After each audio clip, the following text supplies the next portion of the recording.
ফিরবে খুব তাড়াতাড়ি। অনেক জায়গায় বাড়ির লাইন ভাঙা থাকে, যার জন্য জল আসে না। প্রমোটার রাজ থাকবেই। এদিন আর কি বললেন কলকাতার মেয়র ফিরহাদ হাকিম, শুনে নেব। জুমার কালকে তো ছিল জুমার নামাজে ভর্তি হয়ে গেল রাস্তায়, বেচারি নামাজ পড়ছে, সিজদা দিচ্ছে, সেই অবস্থায় লাথি মারছে। এটা ভারতবর্ষে রয়েছি আমরা। অমিত শাহ পুলিশ লাথি মারবে? একটা যে কোনো ধর্মে তার নিজের আচরণ করে তার মধ্যে লাথি মারবে? সেই হিংসার নাতে যে কোভিড থেকে সেই ওই জামাতের ওই এতে ওইখান থেকে শুরু হয়েছে, এইগুলো সব তার ফল হচ্ছে। সেখানে নির্বাচন কমিশন উদ্বেগ প্রকাশ করছে না, যেখানে দাঙ্গা লাগানোর ধান্দা করছে পুলিশ, আর সন্দেশখালী নিয়ে উদ্বেগ হচ্ছে। कोर्ट चुप कर रहे थे। अरे भैया कहाँ हैं आप? अरे ऐप में तो 5 मिनट दिखा रहा है। तो ऐसे कीजिए, कैंसिल कर दीजिए, मैं दूसरी कैब कर लूंगा। क्या बात कर रहे हैं आप? ऐप में तो 500 रुपए दिखा रहा है, आप एक्स्ट्रा क्यों मांग रहे हैं? क्या आप भी रोजाना ट्रेवल करने के लिए कैब बुक करते हैं? और क्या इसी तरह के एक्सपीरियंस का सामना करना पड़ता है आपको भी? तो आइए, अब इस एक्सपीरियंस को बेटर बनाने का टाइम आ गया है रेडी टू कैब के साथ। रेडी टू कैब से इंडिया का most trusted and fastest growing cab booking platform.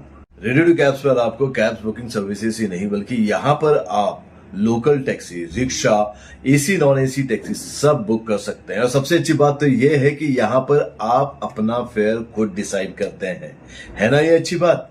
अब लंबे इंतजार की जरूरत नहीं है, ना ही एक्स्ट्रा फेयर देने की जरूरत है, और अपने डेस्टिनेशन पर लेट पहुंचने की टेंशन भी खत्म। यहाँ पर सिर्फ बुकिंग ही नहीं, रेडी टू कैब्स के साथ आप एज ए करियर भी अपने आप को ग्रो कर सकते हैं, जहां पर इंडिया के बाकी के सारे प्लेटफॉर्म के कंपैरिजन में आप ज्यादा रेवेन्यू जनरेट कर सकते हैं। तो अब इंतजार कैसा? बनाओ अपने कैब बुकिंग एक्सपीरियंस को बेटर रेडी टू कैब्स के साथ। आप इस ऐप को डाउनलोड कर सकते हैं प्ले स्टोर से या फिर ऐप स्टोर से, या फिर स्क्रीन पर नीचे दिए गए नंबर पर कांटेक्ट कीजिए। मिलते हैं। মানুষের অধিকার চলে যাচ্ছে। প্যালেস্টাইন আর দিল্লির মধ্যে কি তফাৎ রইল? তাহলে নামাজ পড়া অবস্থা লাথি মেরে দেবে? যে কোনো ধর্ম আচরণ করবে তাকে লাথি মারবে? ঠিক আছে, রাস্তায় পড়েছে, অন্যায় করেছে, ঠিক আছে, তারপরে তাকে অ্যারেস্ট করুক শেষ হয়ে যাবার পরে। ভারতবর্ষে আছি আমরা।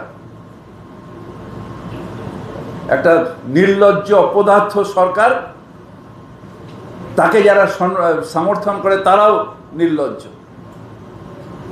শুধু ধর্মীয় বিভাজন, ভারতবর্ষকে করো সেই নিয়ে করছে এরা। একটু সেটা নির্বাচন কমিশন তার সেই ব্যাপারে উদ্বেগী নয়। যত উদ্বেগ এসে এখানে মণিপুরের ল্যাংটো মেয়ে দুজন মহিলাকে ধর্ষণ করে হাঁটাচ্ছে, সেটাতে উদ্বেগ হচ্ছে না।